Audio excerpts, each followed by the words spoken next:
Sai Ram. It was during the summer of either 2005 or 2006 when I was at Vrindavan, Whitefield, the Bangalore ashram of Bhagawan Shri Sathya Sai Baba, our dear Swami, that I noticed one particular gentleman. He appeared to be quite elderly, maybe in his 60s or early 70s. He looked very simple, very humble, and very poor. Over the next few days, I saw that an increasing number of students who had stayed back for the summer vacation to enjoy darshan, bhajan and trai sessions in Vrindavan, they were gathering around this gentleman and listening to him narrate stories in Tamil. I wondered who he was and why was he becoming a big hit among the students. I then got to know that the name of this gentleman was Shri Chidambara Krishnan, and though he appeared very simple, humble and poor, he had not been like this earlier in his life. He was no way simple before, he was very sophisticated. He was no way humble, he was very arrogant. He was no way poor, he was extremely rich, and all of these are his own words. And when I say extremely rich, he was part of the family known as the Tobacco Kings in South India. Not just that, they were also called the export emperors of South India. They had a flourishing export business, tobacco business, and yes, a very, very wealthy family. Naturally, my curiosity also was piqued, and I went and visited Shri Chidambara Krishnan and sat for the most beautiful satsangs. Just seeing him express was such an experience. The foremost question asked naturally was, how did this happen, this story of riches to rags? And that was after he came to Swami. So after you came to Swami, you have lost your lifestyle, you have lost your living, you have lost your personality. What happened? With a smile, a beautiful smile, he said, I have lost my lifestyle, no doubt, but I have gained that happiness which everybody leading any lifestyle wishes to gain. I have lost my living, no doubt, but I have gained my life. I have lost my personality, no doubt, but I have come face to face with that ultimate reality which is the sole goal of human life. Wow, such profound words. And naturally the next question was whether these were just mere words, poetic words that sound fancy. He said, no, this is the literal story of my life. Let me tell you how Swami has given me life when I should have died 5 decades before.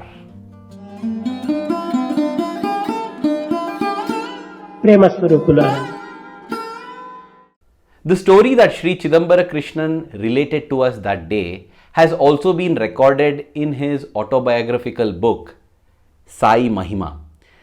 The interesting thing is, in this book, the foreword has been written by Padma Bhushan Shri Venu Srinivasan, who is also the chairman emeritus of the TVS group of companies as of August 2025.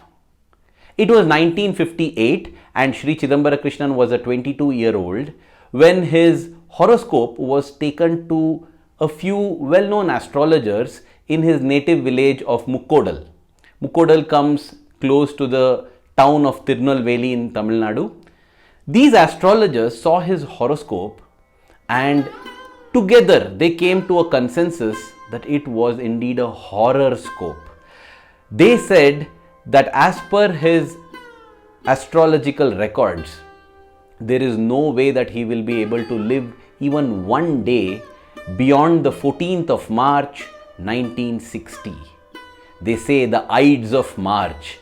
Indeed, they were the Ides of March for Shri Chidambara Krishnan, as he realized that his date of death had been decided 2 years from now, 14th of March 1960.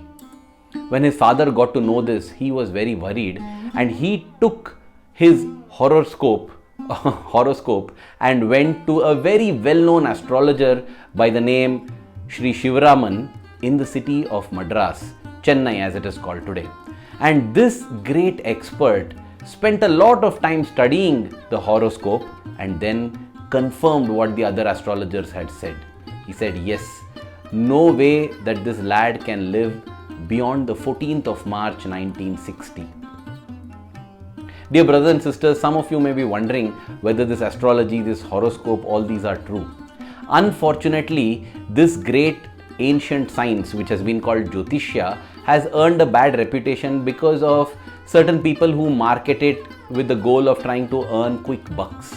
But this is indeed a science, and when the practitioners do the sadhana sincerely, it is indeed revealing.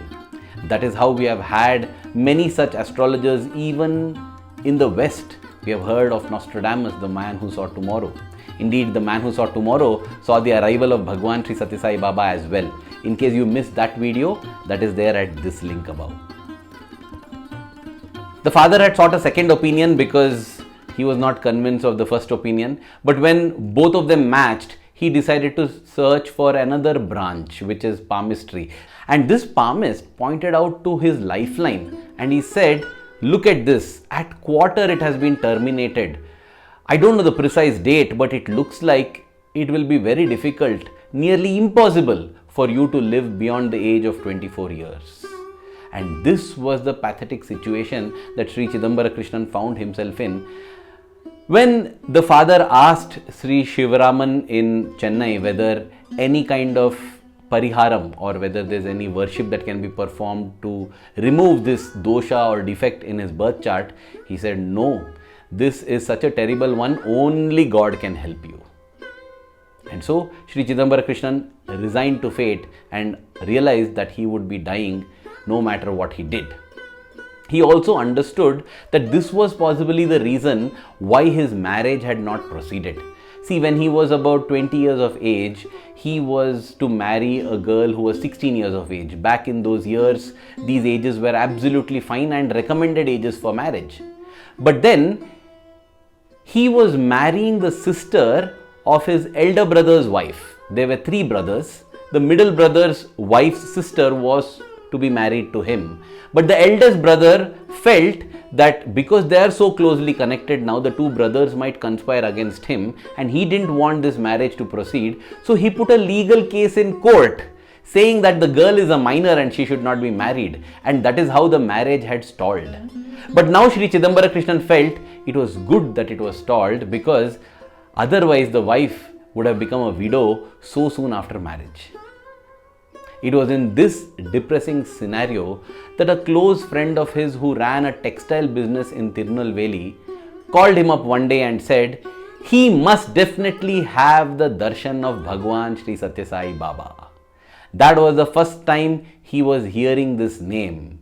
And the friend said, you must have Swami's darshan. It was the 9th of March 1960, 6 days away from the D-Day, the death day. And it was Shri Krishna Swami Mudaliyar, who was a devotee of Bhagawan Shri Sathya Sai Baba, who had called him like this. He said that Swami will be travelling from Madurai to Trivandrum, Tiruvananthapuram, and he would be making a stop at Tirunelveli. And therefore, Chidambara Krishnan, please you have darshan of this Swami. This Swami will grant you life. You know, the friend also had felt that Shri Chidambara Krishnan at a young age itself was handling such a big company which employed thousands of people, and he was doing good by providing employment to them. He didn't want anything to happen to him which could affect the company, which could affect the livelihood of so many people. So that aspect and angle was also there. But Shri Chidambara Krishnan said, no, I am going to go to Tiruchendur to have darshan of Lord Subramanya.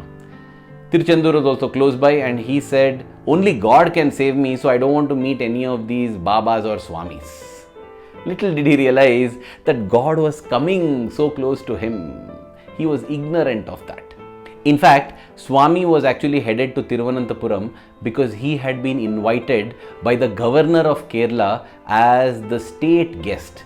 The governor back then was Shri Burgula Ramakrishna Rao, and he and his family have had the most beautiful experiences with Swami. And so, Shri Chidambara Krishnan continued with his plan to have darshan at Tiruchendur. He had the darshan. By the time he came back, it was around 4:30 p.m. And again his friend hurriedly calls him and tells him good news. Swami did not start from Madurai in the morning. He has started only at around 3:30 p.m. So come, on the way there's a town that is nearby Tirunelveli. Let's go there. Most probably Swami will be stopping there. We can have darshan. And Shri Chidambara Krishnan readily agreed. They went to that place. And as he saw Swami for the first time in his life, his jaw dropped. He told his friend, "You said we are meeting a Swami. Who is this man?" "This is Swami." Oh, he was expecting to see an old person with a long beard, long hair, matted locks possibly, and in some bark clothes. Who is this handsome young man in such an immaculate robe, with such bushy hair, with such persona, such aura? He was taken aback. The sight of Swami itself was thrilling for him, but then Swami neither looked at him nor spoke to him. It was just a darshan, after which they returned back to Tirunelveli. The friend then told Shri Chidambara Krishnan, "There is something special I know that is going to happen. Please travel to Surandai tomorrow morning, because I heard Swami is going to be pausing there. You can have one more darshan and I feel you will get a chance to speak to Swami." So because his friend told him that way, the next day he travelled to this town of Surandai where Swami was to stay, and Swami was granting darshan. And indeed, when he went to the residence where Swami was, he saw so many people had gathered for darshan. That day as Swami came walking out of the door, he seemed to be in a hurry. And much to the pleasant shock of Shri Chidambara Krishnan, Swami headed straight to him, held him by the hand, pulled him and took him into the house. And Swami told him, "Don't worry, you are not going to die." 4 days before the deadline, it was a literal deadline, Swami is telling him, "You will not die." How did Swami know? And he asked, he said, "Swami, how do you know?" Swami smiled and said, "This Buttatala knows everything." Buttatala meaning the basket head. Look at the way in which Swami is conversing, such a friendly manner. Swami said, "This basket head knows everything. Don't worry." And then Swami waved his hand and materialized a locket. Swami put it around and Swami said, "This will protect you. Have this always with you, this talisman. And any time if this talisman goes missing, come straight and report to me." After that, Swami asked him, "What about your marriage? Why is it not proceeding?" Again he is shocked. Nobody knows about this that has happened 2 years ago. And now Swami knows everything. He says, "Swami, it is just not possible." Swami says, "Why it is not possible?" "Swami, my eldest brother, he has put a case against me. That case will go away. You just get married." "You don't know my brother, Swami. He is an MLA of the Congress party, one of the political parties in India. He will chase me if I do this. Even if I go to America, he will catch hold of me and punish me." And Swami said, "You don't know me." Oh, when I just read those words in the book, oh my God, how true it is. Even those of us who claim to know Swami, we don't know him. That is the reason we get frustrated, we get irritated, we get depressed, we get angry. Because we think that we have been defeated, we think that things are going wrong. If we truly know Swami, how can we ever think like that? Swami reminds Shri Chidambara Krishnan. Swami tells him, "You don't know me. Come to Puttaparthi, I will perform your wedding." Dear brothers and sisters, needless to say, Shri Chidambara Krishnan lived for 5-6 decades after that prediction, of that he will be passing away at age 24. In fact, when he wrote this book, he was 72 years of age nearly, and he definitely got married also to that same girl. Swami performed his wedding. All of these things happened so beautifully, so wonderfully. Now I will conclude by saying that Shri Chidambara Krishnan won the greatest blessing of accompanying Swami and travelling to Trivandrum. He later went to Kanyakumari also, witnessed that beautiful miracle of the sea coming, the ocean coming and offering the necklace of pearls at the lotus feet of Swami. And that's it.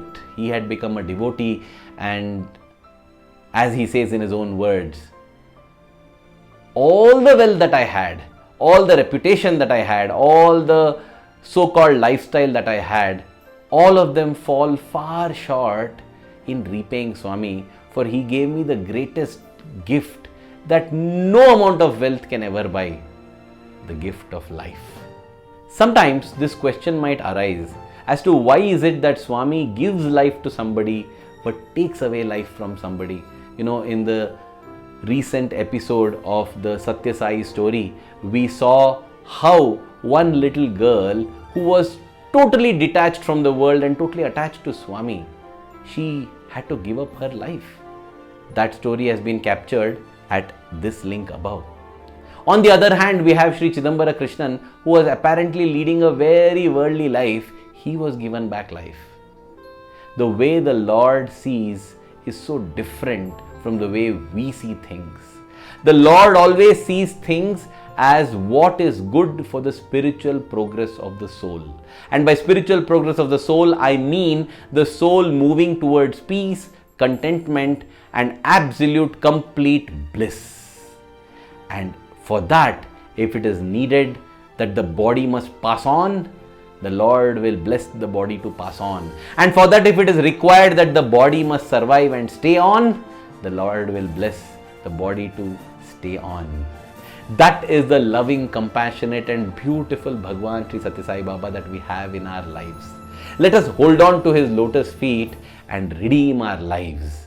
Dear Swami, may the love that we have for you in our hearts keep growing stronger every passing moment. Thank you. Jai Sai Ram.